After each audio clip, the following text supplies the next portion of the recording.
Children are often protagonists of horror stories, but they are rarely the targets of the horror.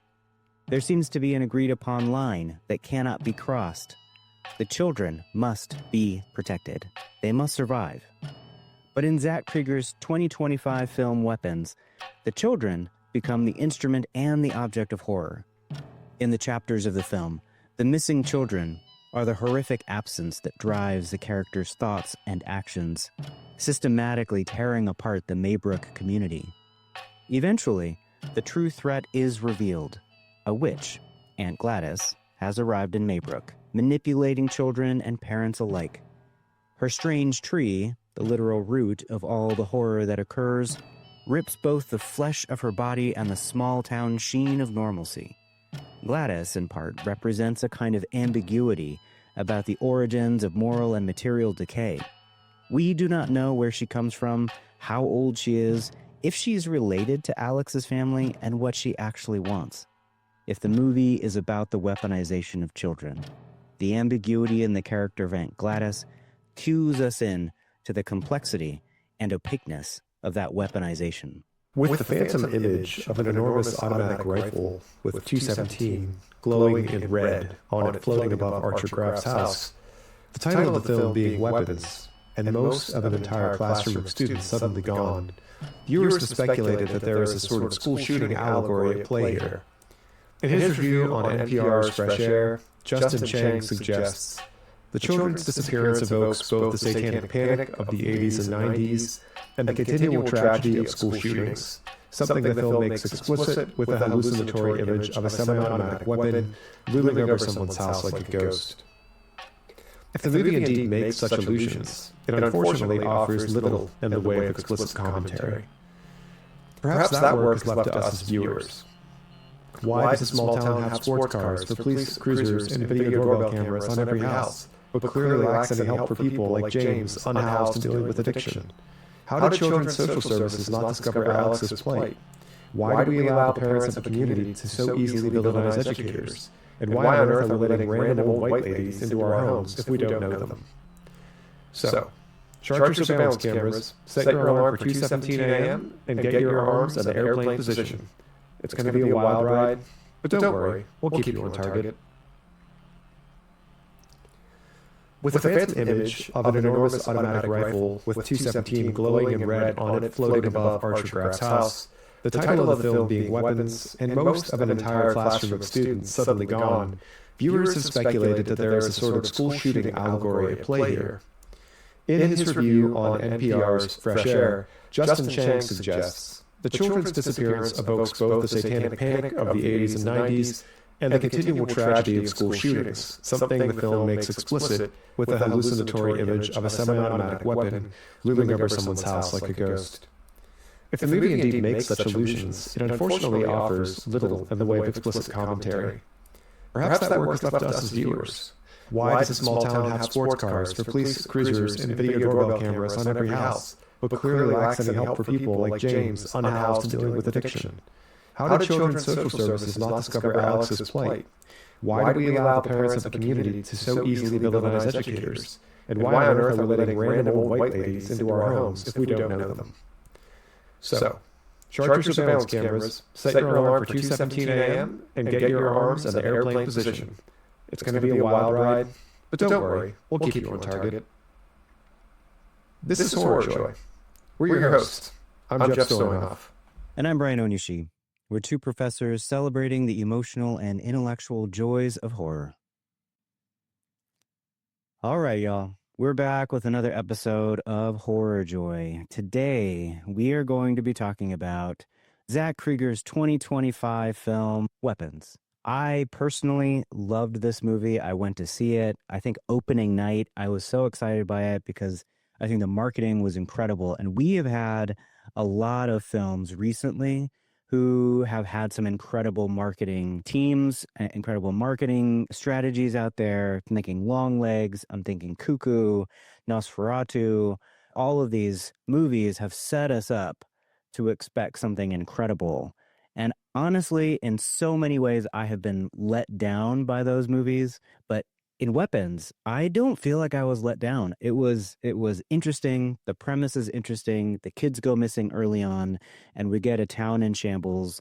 And of course, the title is Weapons, and so there's tons of speculation about what that could possibly mean, why the kids are missing, why is it called Weapons, why are there guns on top of houses, etc. So I suppose, right, one of the things that we should get to quickly here is this question of violence, the question of weapons. What do we think in part it means? Maybe we don't answer the question outright, but I think it's important. So, Jeff, I'm going to throw this to you early and just say, hey, what do we make of the fact that this is called Weapons, that it's about children going missing, and we have this small town? What's the deal with weapons itself and the violence that maybe is at the heart of the film? Yeah, I mean, it's a great question, Brian, and it's one that I've been thinking about since we've decided to do an episode on weapons. Something I've been thinking about since I watched the movie. Because, like you saw it, really excited about it. I saw it, we really liked it, but it wasn't what I think I expected as far as the quote from Justin Chang in the cold open. There maybe is commentary on school shootings here, maybe commentary on the satanic panic, but it's not explicit. It's about as solid as that hallucinatory semi-automatic weapon floating above Graf Archer's house. I'm showing this film right now to a class of students and rewatching it, thinking about maybe the title of the film is Weapons, right? So we have to think about children as weapons in some way. The way they're running around like heat-seeking missiles. Archer Graf talks about that with Gandhi in the one scene once they team up like it's the Nancy Drew and Hardy Boys super team. I wonder at times if that semi-automatic rifle is more of a characterization of Archer Graf than it is the actual children themselves as weapons. The effect of losing a classroom of 17 out of 18 students is sadly like a school shooting. Maybe equally sadly or frustratingly, the parents in this school are maybe more upset by the lack of reasoning for what happened than they would be with the school shooting. Hard to say. That's speculation, I know. This movie on second watch, it seems to me to be about violence, like you're suggesting in your question, but also about how violence is not just school shootings, about how our current culture is actively violent, that we're doing everything wrong. That we are perpetrating both violence on bodies constantly, whether it's police brutality with Marcus and James, not Marcus, Paul and James, whether it's the actual violence of and drug abuse, whether it's bad parenting by Archer Graf, seems to be something there, whether it's the social safety net, social services not picking up on the fact that Alex Lilly is essentially living by himself and caring for his parents. There's a lot of horror in this movie. And the violence that is easy to point to, for us lefties, is school violence, school shootings. We think, you and I are both old enough to remember schools before school shootings. Many of our students, actually all of our students, none of them are old enough to remember what school would have been like in an era before school shootings, because Columbine happens, 1998, something like that. So we're almost 30 years in of just school shootings, and we, as a culture in the United States of America, just refuse to address the problem. And yeah, it's not obviously just guns, but as Eddie Izzard would say, the gun helps. So yeah, I think there's a lot of violence in this film. I think the rifle is supposed to point us to school shootings, perhaps. Maybe it's a red herring. Maybe it's just there because, again, we're supposed to see something about Archer Graf. He'd fit the type, honestly. That's kind of the man he seems to be. The man who would use violence rather than talking through something. The man who probably needs therapy, but will not seek therapy. Yeah, so I didn't give you an answer there, Brian. So I'm going to do the teacher thing and say, what do you think about violence and weapons? Are we seeing an allegory on school shooting? What do we have here? I'm with you. I think it's too complex to just say that this is about school shootings. In fact, I think you're also right that Archer sees the gun over the house that he finds Matthew, his son, in, and that this is a dream. But I think that that's a reflection on Archer. I read Archer as this incredibly masculine, person. He's like super macho. He's wearing vests everywhere, drives a big truck. He's he's a contractor or something, seems to be in charge of some house building project, that kind of thing, right? So there's a sense in which he sees the problem, his kid is missing. And how is he going to attack the problem? He's going to try to conquer the problem, right? He gets his tools out. He uses the camera to figure it out. And so I think Archer is this kind of hyper masculine character that not only uses this kind of violence, where we would say like he's just going to use brute force, but he also sees that it's him seeing that as part of the problem. And so I think that there's a lot of different kinds of violence that are on display in Weapons. We get that kind of hypermasculine violence in Archer. We get a different kind of hypermasculinity in Paul as the cop. So there's this balance between what Paul is doing. He stops James for the first time and he's trying to be real polite. He's like, I knocked you down. Are you okay? I'm going to wipe off the stuff off your thing. And I'm going to reach in your pockets. Do you have anything in there? He gets stuck by a needle and he's just overcome by anger and he punches James. And I think we see this kind of violence too, right? This kind of sense of maybe having an anger issue. And is this an implicit critique of police officer culture? I don't know. But we also see Archer's son, Matthew, in the classroom from Alex's perspective. And Matthew is a bully, very clearly a bully. And that's a different kind of violence there. I think there's discursive violence here. There's stuff that's being thrown around where the teacher is a witch. People are writing on her car that she's a witch.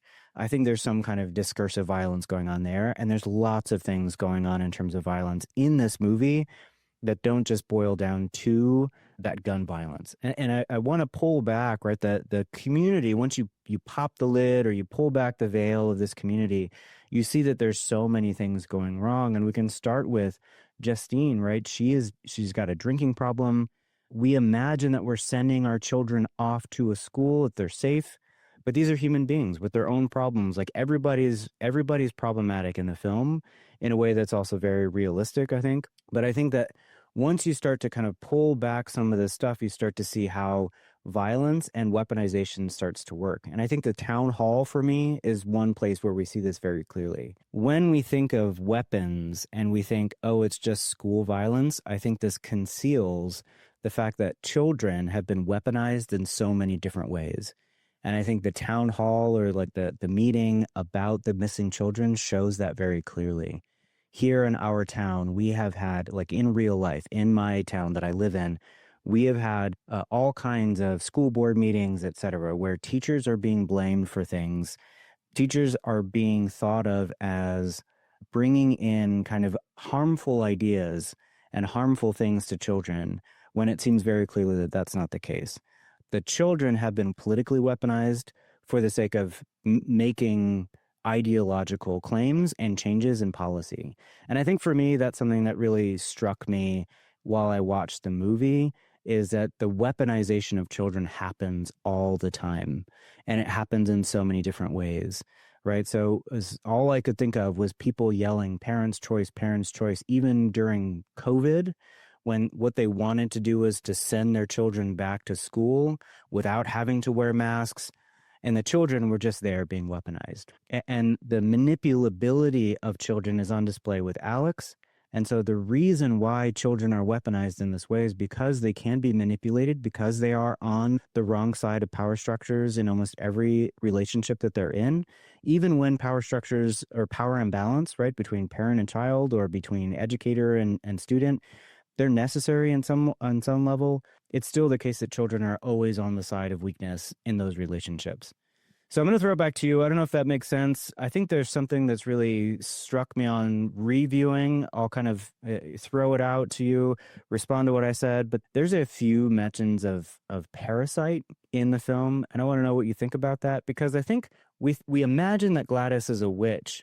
But I want to ask if there's a way that we can expand that, because the parasitic aspect of it, the fact that she's taking from the parent, seemingly, of Alex, and that's supposed to revive her.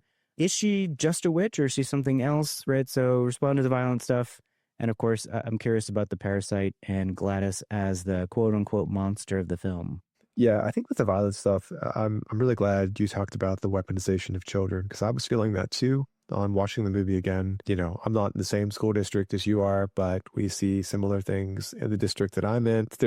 As a gay man, as an educator, you always have to be aware of accusations of grooming because that is something that parents will hurl at you at the drop of a hat because obviously just because you are gay, you are going to try to groom children to also be gay because you would wish upon them all of the horrors of growing up gay in the United States, of all places, especially like as we run gleefully, as we might be on weapons with our arms in the airplane position to Christian nationalism and such. Yeah, we would really wish that for children. You see this in the character of Marcus a little bit, like where he, as an administrator, is hyper aware that you do not touch the students because Justine's like giving hugs to students. She's giving them a ride home because she's a human being. Justine's a flawed character. Justine Gandy is a very flawed character, obviously. But with the violence too, there's something about small town violence being beyond just the gun violence we're seeing, or the weaponization of children, or the political rhetoric, or the mob mentality that we get at the school board meeting. This film, there's an awful lot of time spent in isolation where people are alone, whether it's in their car or in their house, or there's just not a sense of community really at all. It could be the way it's shot. It could be the idea that we're looking at different characters' perspectives and the chapter formula that Krieger's using here. But I think it's also a commentary on how isolated a small town feels and how really in small towns, the only thing that seems to bring people together anymore is violence, whether it's violence that happens and it's a tragic event that brings people together, whether it's the violence of a football field on a Friday night, whether it's the violence of going out and shooting guns because that's what you do in rural America. And, I'm not knocking responsible gun ownership, but just it is what it is, hunting and the like.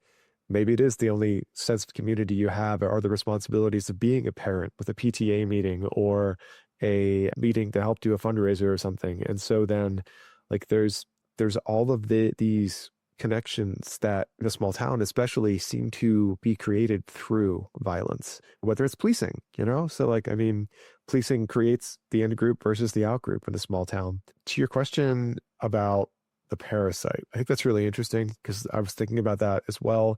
There's the scene in the Marcus section where he and his husband are sitting down to like the really awesome lunch of hot dogs, which, feel like Jennifer Coolidge, but I want a hot dog real bad. There's the ant that has been infected by some type of fungus and you see them like the fungus blossoming out of the ant. And so I'm thinking Last of Us as I'm watching that, like cordyceps. I think you put that in our notes. She seems to be using Alex's parents to gain strength. Seems like she's sick. Like we get that part in the movie where she says she's sick. She's obviously, I mean, the red hair is obviously a wig, y'all. I mean, even if you haven't seen the movie, just look at, like, it's a wig. So maybe she is somehow like a parasite in trying to regain her youth. This fits with witches, right? Like this is not a new trope, drinking the blood of babies or something, or whatever cabal of liberals that George Sort. Never mind. Anyway, so there seems to though to be like, what did she have planned for the children? This is very Hansel and Gretel. Like what is she going to make a pie out of them? Are they just going to hang out in that basement forever after James finds them down there and is like super freaked out, obviously, as one would be if 17 kids turn all at once and stare at you, the ones that but like something a student brought up in class today, and maybe this is where I'll turn it back over to you. The first time around watching James' character, I don't know, I didn't think a lot of it. I just thought like how sad, like we have these people who are living on the margins, who are unhoused, who are suffering from addiction. I think we've been conditioned in the United States to, rather than think empathetically about these people and how we could get them help, we instead blame them. Like it's their fault for being drug addicts. It's their fault that they live in a tent. It's their fault that they are stealing children's iPads from cars to try to pawn into pawn shops so they can get another for their addiction. Like, yes, there are really good people out there who don't think of them this way. And I think more of us probably should not think of people who suffer from addiction in this way. It is an illness. It is something that we try to ignore and like just put on the margins, right? So like there's something about how, again, violence can create that community where the police keep them out rather than helping invite them in. There's something there to that. There's the parasite thing too, that you're talking about. But he doesn't know. Like on rewatching the movie, he has no idea these kids are missing. Like it seems to have been the entire town is aware that these children are missing. At least all the parents are. But like the guy who lives in the town or like in some wooded area in a tent has no idea that these children are missing and have been missing for, at this point in time, quite a while, from what the beginning of the movie seems to frame it as anyway. It's not until he's pawning the silverware he's stolen from Alex's house that he sees the wanted poster. And even then, like, he's driven by the monetary reward, not necessarily the fact that there are 17 children who have been missing. So I wonder if that is a commentary on addiction, sure.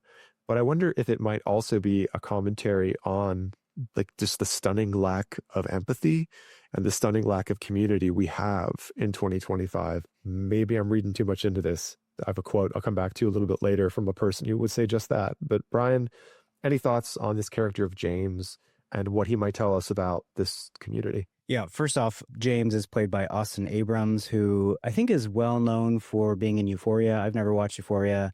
I don't know much about Euphoria except that it's like a high school setting and it's about like high schoolers doing drugs and having sex. And honestly, as a 42-year-old man, I'm like, I don't know. I think that's not for me. I'm not going to watch that, but I do know Austin Abrams from a very charming holiday series called Dash and Lily, which is lovely. And I always think every time I see Austin Abrams, I think this is like, I don't know, a version of Timothy Chalamet or something. And it's every time I see him, like, wait, is that Timothy Chalamet? No, it's not Timothy Chalamet. And I think I might like Austin Abrams a little bit better. Anyway, I will leave that aside. Send me your hate if you want. That's fine. I think you're right. I think there's something interesting about James's character as somebody on the margins. Yes, he's addicted to drugs seemingly and lives outside of the community. And I think both of those things are important.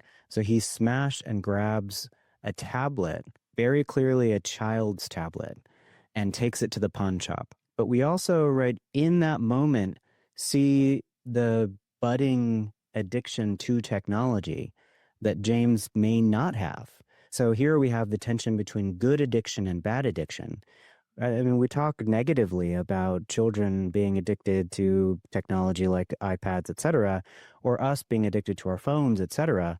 But that's allowable. Even if we can critique it, it's allowable. James's addiction is not allowable and therefore is seen as a kind of violence to the community. And I think we see this writ large even now in our everyday life. We have claims about war-torn Portland and all that stuff. I lived in Seattle for a year. There were a lot of homeless people there. But if you were to tell me that it was a war-torn city or ravaged by any of this stuff, it was a lovely city. And I think of my time there fondly, even though, right, there was clearly an issue with unhoused folks, right? I think the fact that he lives in a tent out in the woods is also important because he's clearly separated from the center of the town. He's separated from the community. And because of that, he's also thought of not as somebody who's going to bring in a productive aspect to the town, right? He doesn't produce anything for anybody and therefore gets cast aside. And I think, again, when we think about violence, we can imagine that the violence that we're talking about is this objective violence that's on the surface. You get punched in the face just like James does. That's violence. You get shot by a gun. That's violence. Of course it is. But underneath that is the conditions for the possibility of the cop being the one who's perpetuating violence and getting away with it. That's also a kind of violence. It's a kind of violence that pushes James to the margins. It's a kind of violence that allows for children to be manipulated in the way, right? So there's that kind of violence. I want to go back to Gladys a little bit. So I like what you said about the witch. I think it fits the trope of the witch to kind of take the energy from the people from whom she is kind of harming. There's a parasitic aspect to it. And I wonder who the parasite really is in the film. And one of the comments that you were writing notes and I saw them, and it made me think as I was kind of rewatching it about how Gladys explicitly lives off the suffering of others, explicitly. And this feels, and here's where I'm probably reading too much into this, this feels like a representation of capitalism's greatest destructive flaw. How else are you going to make all of your money? How else are you going to become a billionaire but from the exploitation and the suffering of others? It's the only way. And I think Gladys in part represents that. So it's weird. We've got James on the margin. He's not a quote unquote productive member of society. Gladys, on the other hand, is also not really producing anything. But at the top and the bottom of this weird hierarchy of power in this town, we have two people not producing, and one of them is living off the suffering of the others. And maybe James is too, but he's certainly not living well. So we can say, like, on the opposite ends of the spectrum, people are taking from others, living off the suffering from others. I don't think James wants to live off the suffering of others, but Gladys seemingly has to. And I think there's something interesting about that. So I want to hear your thoughts about, if you have any thoughts about that kind of capitalistic take on things. Again, maybe we're just reading too much into this. But one other thing, you mentioned Marcus, and especially Marcus, whose character is gay, right? Married, seems like they have a lovely little life. They have this hot dog dinner. They're about to watch a show, right? And Gladys comes in and really ruins the day in so many different ways. There's been a critique out there that I've seen a few places that this perpetuates the bury your gays trope. So the gay characters get killed off first. The gay characters get killed in a violent and gruesome manner. And this really does violence in a way, discursive violence, kind of storytelling violence to these characters, but also to that community. So if you have thoughts about that, you certainly don't have to answer any of those. If you want to take us in a different direction, please do so. I also want to talk about how when I watched this the first time, the character of Aunt Gladys reminded me of Longlegs, but I liked it so much more. I think the Longlegs character was a caricature of Nick Cage and ultimately fell flat for me, but Gladys really sung in this movie. So there's lots of stuff I'm throwing your way. Take up whatever parts you want. Yeah, I think I want to come to the bury your gays trope first. I mean, I think it's just another piece of the implicit, explicit, subconscious, I don't know what adjective I want to use here, messaging of the film, where if the children are indeed the weapons, then there's really not a place for, as far as like a conservative message would go, gays. Like they have no business around children from their conservative worldview. They can't produce children. So, I mean, even if you have a lesbian couple, they could feasibly produce children, but like two men cannot make a child, despite what South Park is currently doing with Satan and Trump with the butt baby. If you're not watching that, listeners, you're missing out on some great political satire right now. It is, South Park's good, quote unquote, again, for maybe the first time in a long time. Who knows? But I think that this is why you not only, like, to me, I don't know, rewatching the Marcus chapter, I'm struck by how Marcus is like, no, you can't come in. Get out of here. You're a very strange woman. I don't want to talk to you. You are actively inhibiting my ability to find out what is actually going on with Alex Lilly, because I can't meet with his parents because you've suddenly shown up, and or just like, yeah, that's normal. Like, yeah, this woman showed up. We don't know who she is. We have no record of her. That's normal. Does anyone actually talk to Alex? Alex is probably terrified because, he can't tell them what's going on because she'll kill his parents. So there's that whole element too. But then Alex's husband, who I don't think we ever get a name for, unnamed husband, is like, he's kind of a gay trope where he's like, oh my God, of course, come in, welcoming this old woman who looks vaguely like a drag queen into the home, being hospitable. And like when you're watching that scene again, part of you, especially because like this guy, he's shown up long enough to be on the phone call in the cereal aisle and like the grocery store. He's shown up to be in the house making the hot dogs and stuff while they're going to watch the TV show. And then he's brutally murdered, like by, not just brutally murdered, he's brutally murdered by his husband, like the only other gay character in the entire film. So I mean, I don't think Cregger's making commentary on how homosexuality is somehow destructive. I think, if anything, this could be commentary on how society that is completely revolved around children doesn't think about people who don't have children, and how, like, they have no place, because if they're not creating children, what is their purpose? Maybe. I'm not really sure. It could also just be Marcus happens to be a gay man who gets involved in the entire plot of the story because he's the principal, and he is the one that eventually can be one that has to go after Justine, which is both comic and terrifying when he is running like the heat-seeking missile through town across the gas station parking lot to try to kill her, where Archer Graff suddenly makes the turn to be the good guy in this situation for once.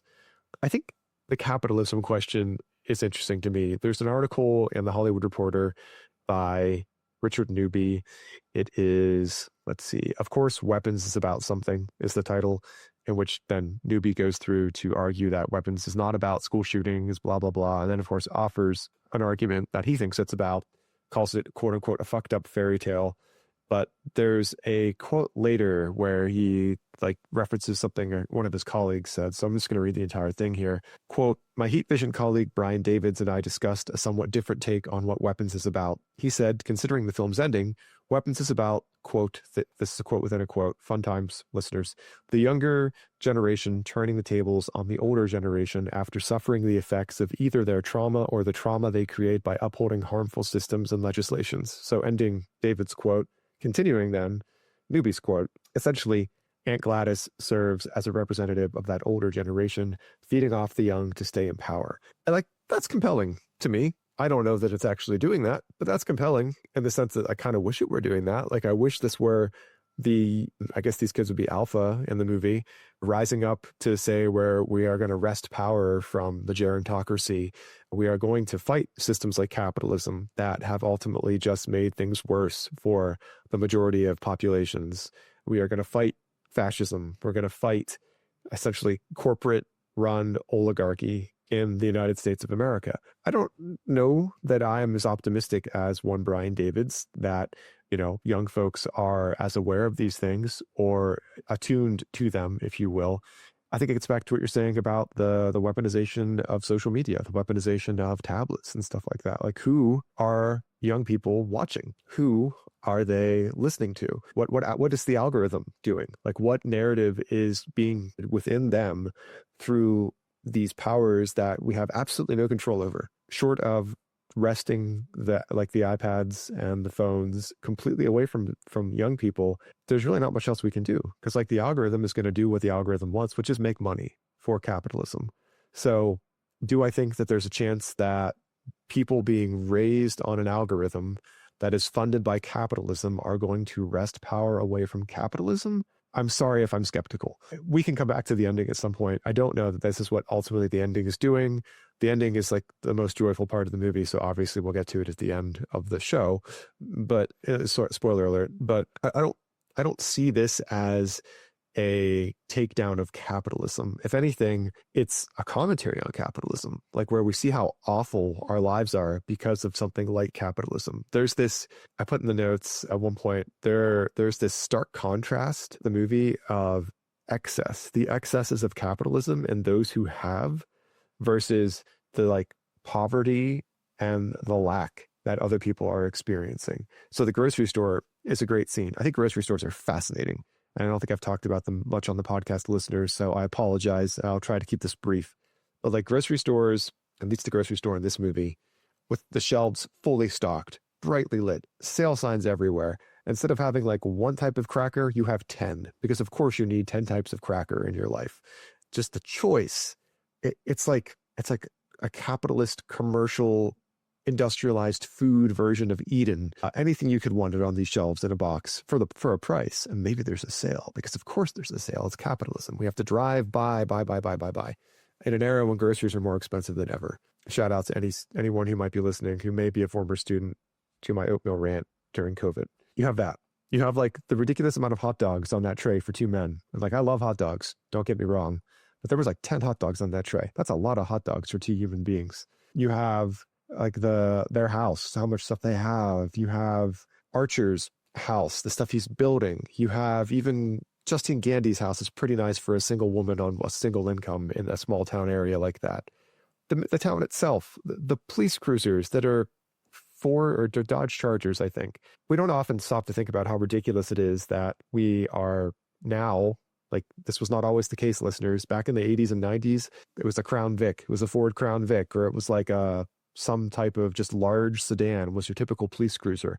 Now there are all these sports cars because we have to have like this show of power, this like full-throated vroom vroom onomatopoeia there. All of that going on in comparison then to the really sad, I mean, to me, the saddest chapter of this entire film is Alex, where he's opening soup cans to like feed his parents, who are just bodies at this point. They don't really seem to have any agency or thoughts of their own. How he struggles to open the soup cans when it's an actual can opener, and then like just There's like soup cans that you can just pry open like a cat food can that makes life easier for him. He's carrying these soup cans. He's seeming to be given enough money just to buy that, and that's it. So you have the excess of the grocery store contrasted against that, more or less, of a child trying to take care of his parents.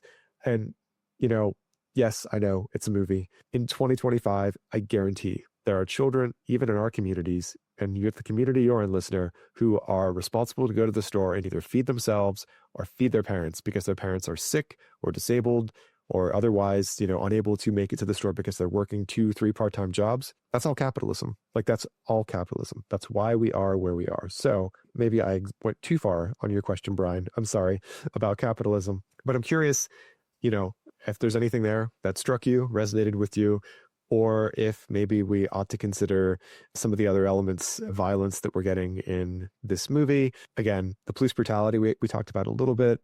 There's the sort of fecklessness of small town policing that we've talked about in previous episodes. And then there's like finally maybe let's just get into the Alex chapter. Like, let's look at Alex and how Alex knows everything that's happening. He's the missing puzzle piece to our mystery, and yet doesn't seem to be offered a voice. Even in his chapter, he doesn't talk a lot. We just get his perspective. So Brian, that's a lot. Sorry. Back to you. No, that's good. I think you're exactly right that it's not a critique of capitalism or whatever it is. It is like doing some work to give us an opportunity to think through how small towns work and how small towns work through the violence of something like capitalism, which is the big system, right? So I don't think Cregger's out here trying to like smash capitalism, but I do think that he's at least offering us some of these ideas, and that's partly what good art does, and I'm appreciative of that. I just want to point out that there are 7 hot dogs on the tray, and this is important only because Cregger was a writer for The Whitest Kids You Know, and this was a sketch on that show. And so some people have pushed back against the bury your gaze part, where that show is really a callback to what he was doing on the show. In fact, I guess it maps right onto it. So I just want to throw that out there. In terms of the grocery store, I love what you're saying. And if you want to get deep, there's this thing called the Gruen transfer, which is a design concept that makes it harder for you to find what you're looking for. It creates a kind of labyrinth where you get lost, and therefore when you're lost, you spend more time in the grocery store, and when you spend more time in the grocery store, you buy more stuff. There was this grocery store in California for a while called Fresh and Easy, also my nickname in high school, but that's another story. The whole point of Fresh and Easy was to say, what we're going to do is we're going to cut it down. You get 3 options for each thing. And even 3 options is too many, right? But there's only 3 kinds of olive oil and 3 kinds of cereal, et cetera, right? It made it a lot easier, honestly, to do the shopping. I think what you're saying about trauma, especially generational trauma, and what we can expect from Gen Alpha is also important and compelling. The idea that, like, I don't know, we move from trend to trend, like, so quickly. It's hard to imagine how the worries about attention and attention spans is going to enable either Gen Z or Gen Alpha or even the next one to really figure out how to untangle all of the stuff that's being done today. So I think that there's something there. And the way that Cregger kind of uses children here as, again, showing us the weaponization is important. I don't think there's a big difference between kind of the upper middle class and James, right? James is totally outside. And so we don't get that we get like it's one or the other feeling. And that also puts James fully on the margins of this community. Okay, I want to get to Alex here. I think one of the reasons why I like this movie so much is because it offered a complex setup and a complex payoff. It's changing time frames, right? We have to keep up with where we are in time, who we're following, how those people match up with other people. This has sometimes been referred to as hyperlink cinema, where we get all these different kinds of stories. We get, the callback to Rashomon and even Pulp Fiction, those kinds of stories where you get all these things. You have to pay attention. You have to pay attention to when we are in the story and where we are, who we're following, etc. We finally get to Alex. And I think what it does such a good job of laying the groundwork and then paying that off in Alex's story. And Alex, I think there's so much empathy for Alex, at least for me as a watcher. You're right. He's caring for his parents. He doesn't know how, but he's doing it because he loves them very clearly. But there's one point where Gladys reveals, like, the parents aren't enough. I'm sick. I need help. And he responds, and it's hard for me to know exactly his motivations. And I think that's brilliant as an actor that this guy is doing that. I don't know if he's being sincere when he says, do you need to go to the hospital? He sees somebody in trouble. He says, do you need to go to the hospital? Let's get you help. Or is it, let's get out of this house and I can get rescued? I don't know. And I think it's brilliant, the way that he acts that scene. So well done. But we get this end scene, folks, right? We're spoilers all over the place, but we get this end scene and I love it so much. And so maybe we can catapult our way into joy. There's some other stuff that I think is worth talking about, like surveillance and cameras. The fact that at the very beginning it says that this is a true story. What do we do with that? Especially coming from the Amityville Horror and The Conjuring, both grounded in real horror, allegedly, etc. But this scene where we get all of the people we've been following really in the same room, right? Of course, Marcus is gone, but we get James and Paul and Gladys and Alex, and finally we get Archer and Justine all in the same place. And there's salt circles, and there's these like crazed parents bursting through doors, all of The Shining, and there's chaos. And Alex figures out what to do, and he grabs the branch. He fulfills whatever magic there is, and he breaks the branch. And we get this incredible scene at the very end that had me both gasping in horror and laughing out loud at the same time. So I don't want to take too much of the ending there from you, Jeff. I want to throw it back to you. I want to hear what you have to say about the ending. But for me, this ending hit. Like, it landed. There's so many times when movies just don't quite stick the landing, and this one did. So tell me what you thought about the ending.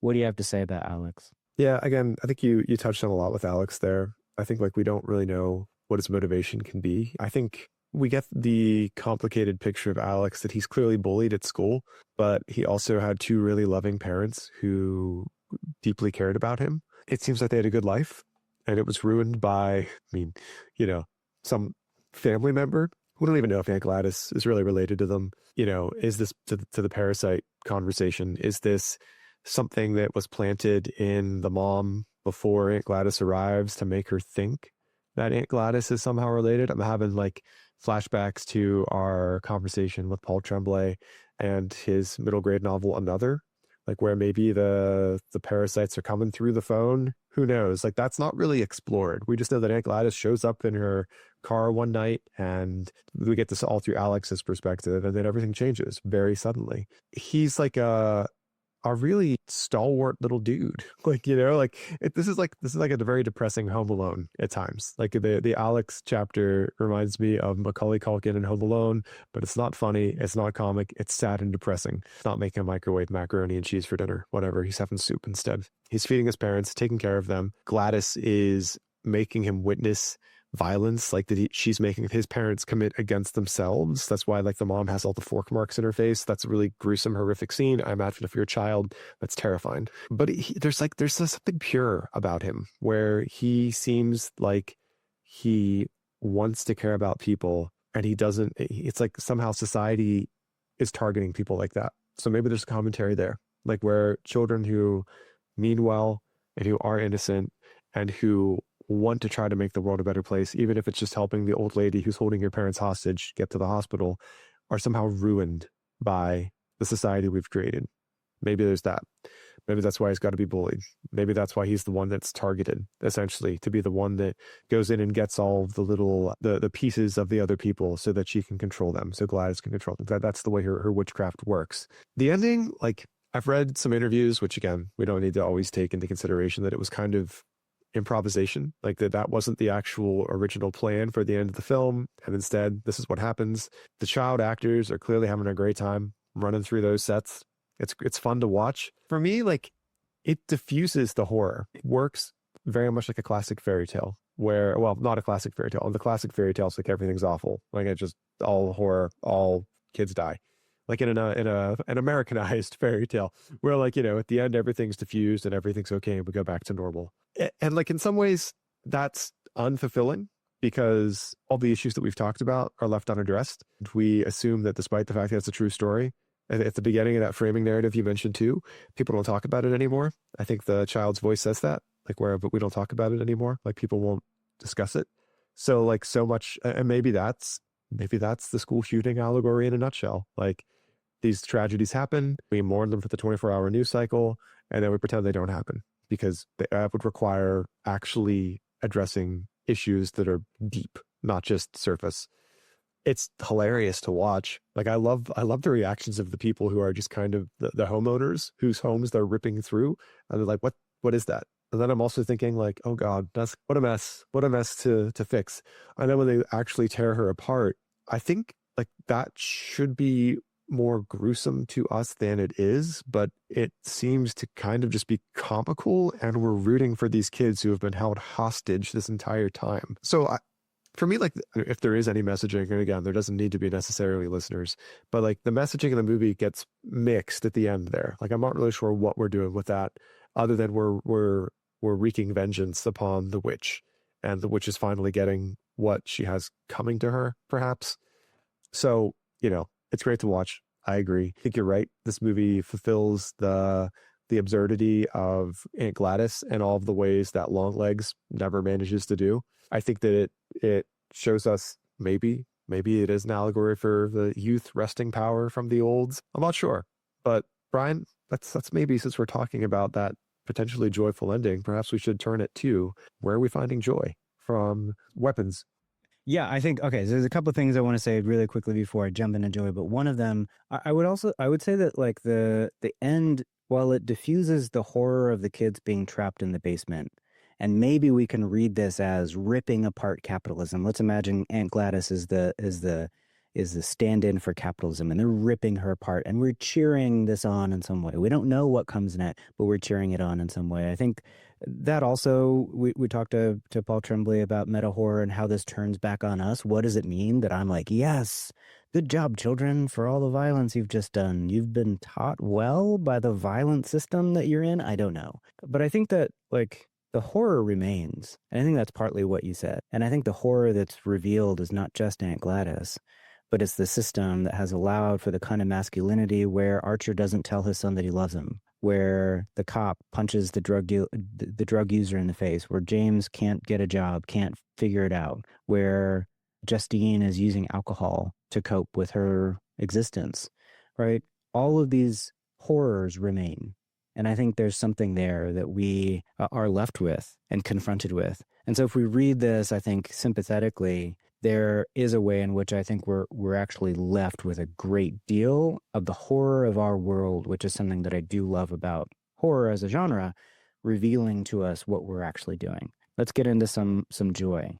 There's lots of, I mean, I think the reactions that people had in the movie theater that I was sitting next to, again, I went opening night, so there was kind of a lot of people in the movie theater, and people we just didn't know what to do with this ending. And it felt like a lot of fun. It felt like a horror movie that, right, was serious and full of ideas, but also there's like some fun going on here. Some people are having fun. So I think there's something there. One of the very first things that I wrote down was everybody's got a Ring camera. We can go back to our conversation with John Crossteck about Ring cameras and his story, finding the joy. But what I kind of like maybe finding joy here is that everybody's surveilled, but it doesn't help, right? We're sold the Ring camera as something that will save us from the danger. But here, everybody is surveilled and it does not do a thing, right? It doesn't help at all. So there's something about that I think is joyful. Again, I want to go back to Aunt Gladys as a fulfillment of Longlegs and Cuckoo maybe together. I really liked what Aunt Gladys as a character is doing. And Amy Madigan playing Aunt Gladys is pretty incredible. But that character felt very Longlegs to me, where Longlegs felt like a caricature and fell flat. Aunt Gladys sung and made sense of this movie in like the wildest way possible. And I think I just really love that. I don't want to take any of the joys from you, so I will leave it at that. The Aunt Gladys, the ending and the people's reactions to the ending, and of course the surveillance failing us, even though we are bot safety, it fails us completely. Where did you find joy, Jeff? So I think the ending, for sure. Like, I mean, even though I do wonder, I still do wonder if it diffuses some of what we're seeing. I think your point's well made and well taken, that it does let some of the horrors that we've been talking about unresolved. So they continue on beyond the film. Just the figure that represents the horror is destroyed. And maybe that's the symbolism. Maybe that's the metaphor. It's like a Wicker Man type story then in that way. Like, I think Aunt Gladys, that character, is just hilarious. Like, terrifying. The jump scares. I'm glad you mentioned watching it in the movie theater, like in the auditorium itself. When we went to see it, it was a pretty full auditorium, maybe the fullest movie theater auditorium I've been in, other than like a day night showing of the opening of Dune or something, which is always sold out, or something to that effect. Showing it in the classroom again right now too, like students that don't know what's coming, the jump scares that you get when Aunt Gladys randomly appears at times. They call her Clown Lady at first because no one knows really who she is. That's great. Like, I love a good jump scare. That is not the only scare of the movie. Like, a horror movie that is just jump scares is not very good. This is good because the jump scare is actually not part of the horror. It's just meant to keep the audience on their toes. This is just a really well-crafted narrative. Like, there's not often with our attention, I mean, all of us are like being conditioned into attention deficit disorder because of having our smartphones dinging all the times, or all the, stimulation that exists around us in the 21st century. To sit through a 2-hour movie and not feel like it drags at all is a rarity for me these days. Even if it's a good movie, there's usually a part that's slow and I'm like, oh my God, what are we doing here? Like, what is the point of this? Now, it moved along at a good pace despite the fact that it is over 2 hours, and I was wondering what's happening. Like, that's part of the mystery of this. So that was really joyful for me, where I'm trying to figure out what on earth is going on here. The James narrative always kind of throws people for a loop when you first get that, and then in the end you're like, oh, okay, I understand why we have this then. Like, why we need to see from this perspective. Julia Garner, who plays Justine Gandy, I think she is a great young up and coming actress. So getting to see her act is always joyful. And I think, I think property destruction. No, I'm just kidding. Property destruction is not joyful. I think, like, I like how this movie had brought people into the horror community. It's doing work similar to yet different from Sinners, where people who might not want to watch horror come in to see this movie, and it's doing horror in a way that I find joyful because it's not relying on gore. In fact, the few times that you get gore in this movie, it seems gratuitous because it's expected. It wasn't necessary. Like, at no point did we need to see Marcus's husband's face bashed in, and we don't actually ever get a full view of it. It's kind of like out of focus. We see the act itself. We see the throwing up of black bile, which is nasty, not joyful at all. But then, like, the after effect of Marcus getting hit by the car, like that seems a little gratuitous and perhaps unnecessary. So I appreciate, I'm finding joy in the fact that we are maybe getting horror films that aren't making us blow up bodies as much to find horror. Brian, I'll turn it back to you. Final thoughts that we have on Weapons. Yeah, the one final scene I'll say is the moment where Mrs. Lily. So it turns out that the parents of Alex are the only unnamed people in the film. Terry is Marcus's husband, but for whatever reason, it's Mr. and Mrs. Lily. Mrs. Lily opens the car door where Justine is sitting, and she's asleep, drunk, and she snips off a little piece of hair. That is an unsettling scene. Well done, Zach Cregger and everybody involved. Personally, I really loved Weapons. A lot of ideas here. Read it how you want in many ways, but hopefully what we've done is at least given you a jumping off point for thinking through how Weapons works. Maybe it's about the weaponization of children, about capitalism, about the possibility of overcoming the trauma that has been given to us. Maybe it's about how good hot dogs are. I don't know. But this is a good movie. It's worth the watch. If you haven't seen it and we spoiled everything for you, I still think you should go watch it because, as Jeff said, it's beautifully crafted. Yeah, I'm excited about it. I'm excited for what's to come from Zach Cregger. And just that, like you said, the horror community is growing and we're doing thoughtful, interesting things in this genre. All right, folks, that's it for us this week. Hope you all find joy, even in horror.